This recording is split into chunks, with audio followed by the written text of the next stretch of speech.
Jumpa kembali dalam renungan harian GK Kebonjati hari ini. Sekian dalam cerita legenda Yunani kuno ada seorang pejuang yang bernama Achilles. Ketika Achilles dilahirkan, ibunya diperingatkan oleh para dewa bahwa nanti Achilles akan mati dalam sebuah pertempuran karena sebuah luka. Dan supaya terhindar dari luka yang akan menyebabkan kematiannya, sang ibu meminta kepada para dewa agar Achilles tubuhnya kebal dari semua senjata yang ada di dunia saat itu.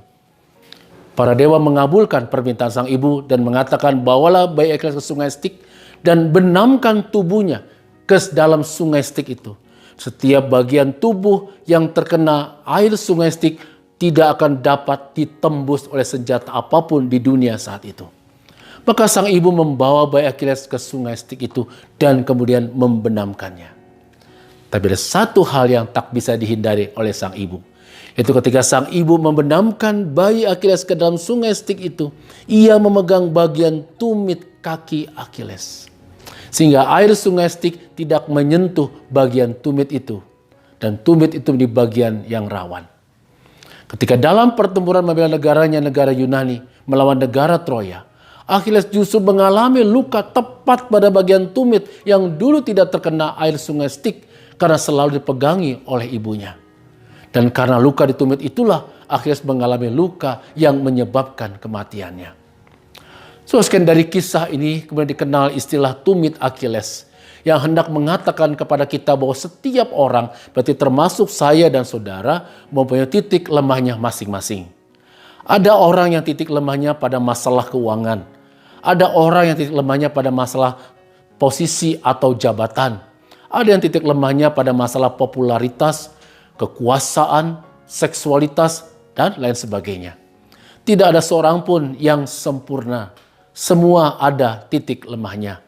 Oleh karena itu, setiap orang mempunyai potensi untuk jatuh dalam dosa atau berbuat dosa. Sekian iblis mengetahui dengan tepat di mana titik kelemahan kita. Iblis tahu pencobaan apa yang paling tepat untuk menggoda dan menjatuhkan kita. Iblis tahu di mana tempat kelemahan kita berada. Dan tidak pernah yang namanya cobaan itu menyerang di tempat di mana kita mempunyai daya tahan yang kuat dalam menghadapi pencobaan. Sekalian di dalam surah 1 Petrus pasal 5 ayat 8 dikatakan, sadarlah dan berjaga-jagalah, lawanmu si iblis berjalan berkeliling sama seperti singa yang mengaum-ngaum dan mencari orang yang dapat ditelannya. Dikatakan dalam ayat ini bahwa si iblis berada di sekitar kita, menunggu saat kita lemah, saat kita lengah, dan pada saat itulah dia akan menerkam kita dan mencelakakan kita. Sekalian, jika demikian, apa yang harus kita lakukan agar kita dapat mengalahkan pencobaan yang datang dalam kehidupan kita di titik lemah kehidupan kita? Ada beberapa hal yang perlu kita lakukan dan perhatikan. Yang pertama, sekalian, yaitu kita harus menyadari bahwa kita mempunyai tumit Achillesnya masing-masing yang membuat kita berpotensi untuk jatuh dalam dosa. Kita perlu menyadari kelemahan ini agar tetap waspada terhadap pencobaan iblis tersebut. Mengakui dan menerima kelemahan diri kita adalah langkah awal untuk mengalahkan pencobaan. Kita menyadari bahwa ketidaksempurnaan dan kekurangan kita dapat menjadi batu sandungan bagi kita untuk menggenapi rencana Allah dalam hidup kita. Karena itu kita perlu dapat melihat apa yang menjadi tumit Achilles kita. Yang kedua, kita mengakui kelemahan dan keterbatasan kita di hadapan Allah. Sekalian, saat kita mengakui kelemahan kita di hadapan Allah, maka saat itu juga kita akan menerima kekuatan dari Allah untuk mengalahkan pencobaan. Paulus juga mengakui kelemahan dan keterbatasannya kepada Tuhan. Di dalam surat 2 Korintus pasal 12 ayat 10, Paulus berkata, karena itu aku senang dan rela di dalam kelemahan, di dalam siksaan, di dalam kesukaran, di dalam penganiayaan dan kesesakan oleh karena Kristus. Sebab jika aku lemah, maka aku kuat. Semakin kita menyadari ketidakberdayaan kita, semakin kita membutuhkan Allah untuk menolong kita.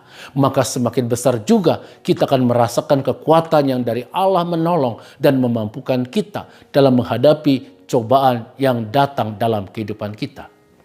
Kesadaran bahwa kita tidak sempurna akan mendorong kita untuk datang kepada Allah, meminta pertolongan kepada Allah. Tetapi apakah kita cukup berbesar hati untuk menerima dan mengakui keterbatasan kita? Apakah kita cukup berani untuk terbuka di hadapan Allah atas segala kelemahan atau kekurangan kita? Yang ketiga, kita perlu berjaga dan berdoa, meminta kekuatan dan pertolongan dari Allah. Di dalam Matius pasal 26 ayat 41, Tuhan Yesus berkata, "Berjaga-jagalah dan berdoalah, supaya kamu jangan jatuh ke dalam pencobaan." Yang berjaga-jaga artinya kita jangan lengah. Kita jangan mudah tergoda. Untuk itu kita perlu berdoa. Mengapa perlu berdoa? Karena berdoa memampukan kita untuk tetap fokus kepada Allah. Berdoa memampukan kita untuk tetap teguh dalam iman menghadapi pencobaan yang datang kepada kita. Jadi janganlah mengandalkan kekuatan diri sendiri, tetapi selalu bersama dengan Allah dalam menghadapi pencobaan ini. Jangan sampai kelemahan terbesar kita justru adalah kegagalan kita untuk meminta kekuatan dari Allah dalam menghadapi berbagai macam pencobaan kehidupan dalam diri kita. Saudara, ingatlah bahwa setiap kita, saya dan saudara, mempunyai tumit Akhilesnya masing-masing. Setiap kita mempunyai titik lemahnya masing-masing. Oleh sebab itu berjaga-jagalah pada titik kelemahan kita. Berjaga-jagalah pada titik tumit Akhiles kita. Dan tetaplah hidup bersama dengan Allah agar kita dapat mengalahkan setiap pencobaan yang datang dalam kehidupan kita. Tuhan memberkati saudara. Amin.